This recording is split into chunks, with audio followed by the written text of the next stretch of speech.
Buen día, mis queridos celomados. Vamos a trabajar con un video que va a tratar sobre las características del reino animal. Este video les va a apoyar en su prueba de desempeño del curso de dinámica de la naturaleza. Vamos a ver esta imagen en la cual nos muestra un árbol genealógico de cómo evolucionaron los animales. Recordamos que en clases pasadas vimos que los protistas dieron origen a las plantas, a los hongos y a los animales. Bueno, pues entonces un protista ancestral dio origen a todos los animales. En primer lugar, evolucionan los animales con simetría radial y los acelomados. Más adelante evolucionan los pseudocelomados para luego evolucionar los celomados, como lo encuentran ustedes. En este caso, los celomados formaron dos grandes grupos: los protostomados, que se fueron hacia el grupo principal, que son los artrópodos, y los deuterostomados, donde se encuentran los cordados y los equinodermos, ubicándonos nosotros en este grupo principal. Vamos a ver que este grupo se caracteriza por ser muy diverso. Tenemos animales muy pequeños, como los invertebrados, o animales muy grandes, como es esta ballena, que es uno de los animales más grandes de este planeta. Los animales poseen características por ser eucariotas, es decir, células con núcleo, con organelos membranosos, pluricelulares, y característicamente tienen un heterotrofismo por digestión interna, es decir, que primero ingerimos y luego digerimos. También nos caracterizamos por tener locomoción. Al ser una célula animal no tenemos pared celular y pertenecemos por estas características al dominio eucario. Obviamente tenemos una célula animal que también nos caracteriza, que ya lo vimos en cursos pasados, y hemos evolucionado más o menos en esta forma. Ha habido un ser primitivo, ¿se acuerdan de lo que hablábamos de Oparin? Que dio origen a una bacteria, de ahí originaron a las arqueobacterias, y de ahí el dominio eucaria, donde nos ubicamos nosotros los seres humanos. ¿Qué hábitats poseen los animales? Habitan todo el planeta, desde lugares muy fríos hasta lugares desérticos. Habitamos ambientes terrestres, ambientes acuáticos, podemos encontrar animales en todo el planeta. Estamos adaptados a muchos hábitats. Nos alimentamos por un heterotrofismo con digestión interna. Podemos alimentarse de plancton, como esta ballena, este tiburón ballena, carnívoros, herbívoros, nectívoros, en este caso como el artículo de colibrí que ya revisaron, y obviamente ambos en esos cuatro ejemplos es un heterotrofismo. ¿Cuál es el soporte que poseemos en este caso? Podemos tener dos tipos de soporte. En el caso de los animales invertebrados, que casi son entre el 95 y el 99% de especies de los animales, quiere decir que los invertebrados abundan en este planeta, poseen un exoesqueleto. Es una cubierta protectora que les da fuerza y les da sostén. Aquí, por ejemplo, vean esta cigarra, cómo está eliminando su exoesqueleto en su proceso de muda. Ahora bien, los animales vertebrados, como nosotros le conocemos, poseemos un endoesqueleto, es decir, un esqueleto interno. Cabe aclarar que algunos animales invertebrados también poseen este endoesqueleto, como serían las estrellas de mar y los erizos de mar. Recuerden que estamos relacionados a haberse dividido los protostomados y los deuterostomados. De ahí que que tengamos esta semejanza. ¿Cómo nos reproducimos los animales? Nos producimos de manera sexual, es decir, habiendo un macho y una hembra bien definido. ¿Se acuerdan del dimorfismo sexual? Cuando el macho y la hembra son diferentes. Y también nos podemos reproducir de manera asexual. ¿Ok? Obviamente, también podemos encontrar organismos hermafroditas, como son estas lombrices de tierra, los cuales dentro del mismo organismo encuentro órganos femeninos y masculinos, que muchas veces por fecundación cruzada pueden reproducirse y se les conoce como hermafroditas. ¿Cómo nos fecundamos? Es decir, cómo se une el óvulo y el espermatozoide en los animales. Por fecundación externa, como los peces. La hembra tira los huevos, el macho tira el semen en el mar, y en la parte externa, en el mar, ahí se da la fecundación. O, como en el caso de las aves y los humanos, que necesitamos un macho deposite el semen dentro de la hembra y a eso le llamamos fecundación interna. Hablamos de que los animales se pueden reproducir de manera sexual. Vamos a hablar un poquito de ello. La gemación es cuando un descendiente se desarrolla de un pedacito del animal, como en el caso de esta estrella de mar, como con un pedazo de la estrella de mar se puede formar un nuevo organismo.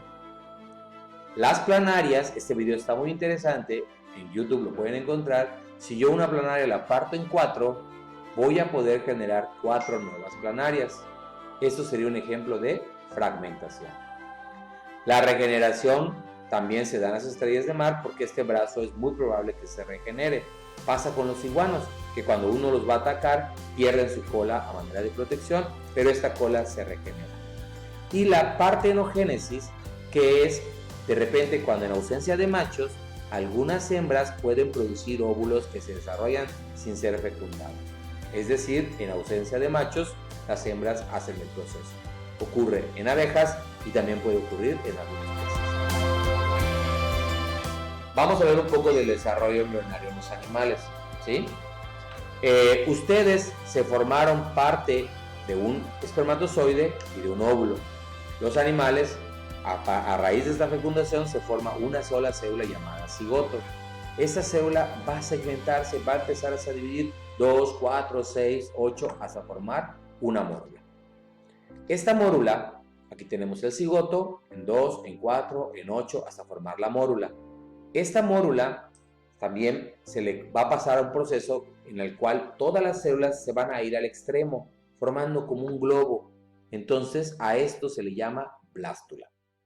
Aquí tenemos una blástula de rana y una blástula de erizo de mar. Más adelante, esta blástula va a sufrir un proceso que le llamamos de gastrulación.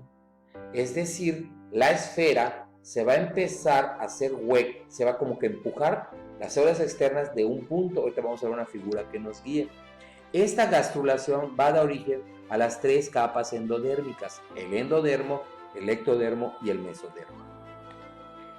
Esta tenemos a una célula, más bien a un desarrollo embrionario ya en etapa de gastrulación. ¿Se acuerdan que la mórula era una capa como una bola de esferas? Aquí ya una parte de las células externas se empezaron a meter o a introvertir dentro de la célula, formando entonces una capa externa, una capa media y una capa interna. A la capa externa la conocemos como ectodermo. Esta capa media que se está formando le llamamos mesodermo y a esta capa interna le vamos a llamar endodermo. En los humanos, el ectodermo termina formando el tejido nervioso y la piel, el mesodermo, el músculo, el sistema circulatorio, el esqueleto respiratorio, y la capa interna, conocida como endodermo, termina siendo el aparato digestivo. Los animales también los podemos dividir por su tipo de simetría. Cuando no tienen forma, decimos que son asimétricos. Cuando al animal yo lo puedo dividir en un solo punto, en 2 organismos idénticos, entonces digo que tienen simetría bilateral. Las aves y los humanos tenemos simetría bilateral. En un solo punto nos podemos dividir en 2 partes iguales. ¿Qué pasa con los equinodermos y con las anémonas? Las anémonas puedo dividirlas en 2 partes iguales, como las estrellas de mar, pero en varios puntos, ¿sí? Obviamente, en varios puntos, al dividirse, en este caso, pues obviamente, por eso digo que tiene simetría radial, porque la puedo dividir en varios lugares en 2 organismos idénticos, mientras que en la simetría bilateral solo la puedo dividir en un solo punto. Muy bien, cuando hablamos de cefalización, nos referimos cuando el organismo tiene la capacidad de agrupar o de concentrar su tejido nervioso y sensorial en una sola área, que muchas veces le llamamos cabeza. Los platelmintos, aquí vemos la cabeza, los vertebrados como nosotros, los nemátodos y los artrópodos tenemos esta capacidad de hacer cefalización. Las esponjas, los tunicados, los equinodermos, los nidarios, todo su tejido nervioso está distribuido en todo su cuerpo. No hay una zona específica, por lo tanto se dice que ellos no poseen cefalización. ¿Se acuerdan que les dije que ustedes eran mis queridos celomados? ¿Por qué? vamos a explicar qué es el celoma. Este celoma es una cavidad llena de líquido que se desarrolla dentro del mesodermo. Hay organismos que no tienen este celoma, solo tienen la cavidad del tubo digestivo. A esos organismos que no tienen celoma les llamamos acelomados. Aquellos organismos que sí tienen un celoma, pero su celoma queda entre el endodermo, que es esta capa amarilla, y el mesodermo, les llamamos pseudocelomados. Y aquellos organismos que sí tienen el celoma, pero la cavidad está totalmente cubierta de mesodermo, es decir, su celoma no tiene contacto ni con el ectodermo ni con el endodermo, a esos organismos les llamamos celomados. Los seres humanos son celomados.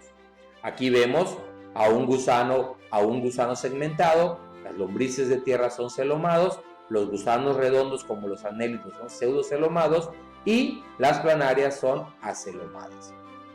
Hablamos de que en la gástrula hay una cavidad, una entrada que se llama blastoporo. Cuando ese blastoporo da origen a la boca, decimos que tenemos un protostomado. Pero cuando este blastoporo da origen al ano, decimos que tenemos un deuterostomado. Quiere decir que los humanos, cuando estaban en desarrollo embrionario, en forma de gástrula, el blastoporo terminó siendo el ano, en este caso. Por eso nos ubicamos como dentro de los deuterostomados. Y en esta imagen vemos cómo se da la segmentación, tanto en protostomados como en deuterostomados. La segmentación es la característica de que algunos animales tienen la capacidad de dividirse en segmentos. Pasa mucho, por ejemplo, con los anélidos y con los artrópodos, ¿sí? Y por último, pues ya tenemos la clasificación. Estos no son todos los filos del reino animal, pero son los más importantes. Tenemos al filum Porifera, que son las esponjas, al filum Nidaria, que son las medusas, las anémonas y los corales, al filum Platelminta, que son los gusanos planos, a los moluscos, donde tenemos a los caracoles, a las babosas, a los caracoles, a las conchitas de mar que nosotros llamamos, esos moluscos bivalvos, etc. Ese es el filum Mollusca. El anélido están los gusanos segmentados, como las lombrices de tierra y también, como en este caso, estos animales se alimentan de sangre, se me fue ahorita el nombre. Más adelante cuando veamos este filum lo vamos a hablar, ¿sí? Tenemos al rotífero, que son unos animales microscópicos que vimos cuando tomamos muestras de agua. Los artrópodos, los nemátodos, que son los gusanos redondos, gusanos lisos, ¿sí? Muchos son parásitos del humano. Los artrópodos, que incluye a los insectos, a los crustáceos, a los, y en este caso, a los arácnidos. Los equinodermatos, o equinoderma, que son las estrellas de mar y los pepinos de mar. Y por último, a los cordados. Espero que ese video les haya servido, les ayude mucho para el examen y en el próximo video vamos a ver a detalle cada uno de los filos. Gracias y que tengan un excelente día, mis estimados cordados.